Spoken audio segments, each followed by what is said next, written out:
Hey, this is Shannon. Remember, before we dive in, if you like content like this or my posts on social media like Facebook and Twitter, remember to hit that like button and subscribe. You can also check out my website, shannonbag.wixsite.com/mbrs for my customized readings. You can check out my custom products where I make 4-leaf clover bookmarks and money art, as well as my shop where I already have money art displayed, my recycled rugs, and other cool items. So let's get started into this video. You ready for 10 minutes of astrology? This is for the new moon on January 21st, 2023 at 8:53 Universal Time. This new moon is happening in Aquarius at 1 degree 32 minutes. If you've seen my Through the Degrees video, you'll know that that means not only is it the new beginning, brand new, you have no idea what you're doing, but you're starting another chapter.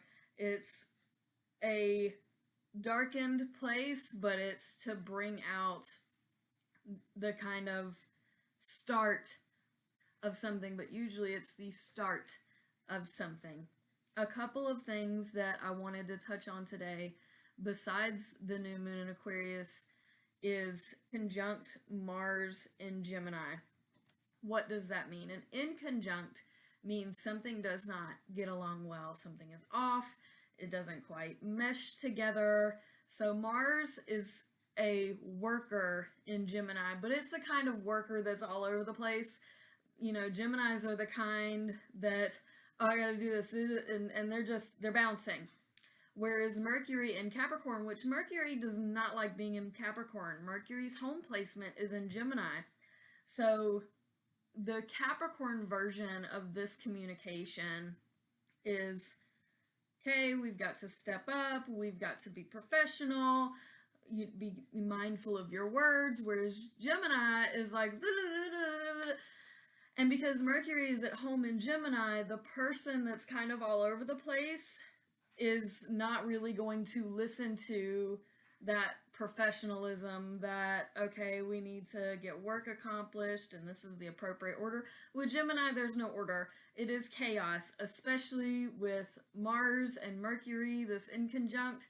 So be prepared for some chaos in the workplace. I wouldn't necessarily say at home. It's definitely more in the work life. There's just a lot going on. So I also wanted to bring up an asteroid in here that is not on this chart. It's Aphrodite, who is at 8 degrees 31 minutes in Sagittarius. So with this coming into play, Aphrodite is like that sensual goddess that, you know, tries to be the peacekeeper and spread the love and be like that female, not authoritarian, but just peace of mind and just kind of calmness. In Sagittarius, Aphrodite in Sagittarius is like the hooker on the street that is just trying to make a dollar, and she's not real elegant. She's gonna just kind of put it out there. So if you're not prepared, which this in opposition to Mars and Gemini, this may be the back and forth of, it is kind of tasteless at work to be that peace. Like right now is not the time to be the peacekeeper. Aphrodite is semi-sextile, which means it is learning from Mercury, and Mercury would be teaching Aphrodite. So what is this learning teaching duo? So Mercury in Capricorn here needs to teach that elegance and grace back to the Aphrodite in Sagittarius, who's kind of just spreading her legs open and whatever, it's a party. And so bringing back that grace and that elegance that is desperately missing during this time. So something else that we have here is Venus and Saturn are conjunct. They're a little more than a degree off, but I'm still going to consider it a conjunct in Aquarius. You've heard me say it before. Saturn is odd in Aquarius. It's the odd right. And Venus in Aquarius is friendships. It's those friendly relationships. So this is a very good duo to have together. It's an odd one, but we're in Aquarius, so what's new? These are both semi-sextile Neptune. So what do our friendships and relationships and right-mindedness have to learn from? Well, we have to learn from spirit. We have to learn from the higher power, that peace, that calm, that it, just because you're right doesn't mean that somebody else isn't right too. So having that open spiritual communication, allowing God to come into the conversation and sit and speak in that serene way. Another thing that I wanted to touch on is Eris is here in Aries, which is going to be in Aries for our lifetime. It's just going to be there, but because it is at 23 degrees of Aries, it touches on these other few planets as well, Neptune, Venus, Saturn, so that's why I wanted to bring it up. Eris and Aries is destructive. It is hardcore, ram it through, empower the people.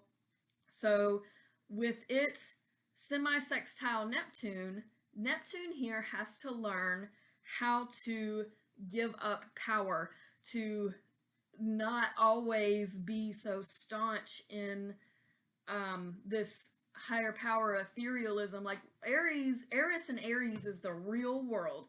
Eris, E-R-I-S, Aries, A-R-I-E-S. These are two different things that I'm talking about. So now Eris is in a sextile to Venus and Saturn. What is a sextile? Sextile is when you're jiving, when it's good, when it's right. So these playing back and forth on one another is the right friendships in this bigger community, and how it affects yourself, how it affects the community at large. But in this particular combination, we have Eris, who's this big, strong powerhouse of just, you know what, we're going to bring it down. Because if you know the backstory of Eris, and I'm summarizing this terribly, basically she was not invited to a party, so she invited herself and caused a bunch of chaos. Now, with that, paired with Venus and Saturn, we have a beautiful sextile that just does wonders for the larger part of the community as a whole. The last thing that I wanted to talk about was Uranus in Taurus at 14 degrees 56 minutes, and Pallas in Cancer at 14 degrees 14 minutes. Pallas is not on this chart. All I wanted to say about that, it's a sextile, which is good strength within the chaotic home. Now, Uranus is in retrograde during this time, so any projects that you may have had, they may be off to a rough start if you're just starting them, so you may want to wait until Uranus goes back direct. But otherwise, it's good strength in the home, but don't let it be a power struggle. It should be a good time with family. A big part of what I do requires funding. That's why I sell products online, I book readings, and I ask for donations from lovely people like you. If you do enjoy my stuff, you can go to PayPal and send shannonbag@gmail.com. You can do Cash App, hashtag Shay, KMB, SHAYKMB, or on my Patreon, which is shannonbagmbr. You can follow me on Reddit and Pinterest and Instagram as well. I have 16 social media platforms. I'm sure you can find me somewhere. Thanks for watching.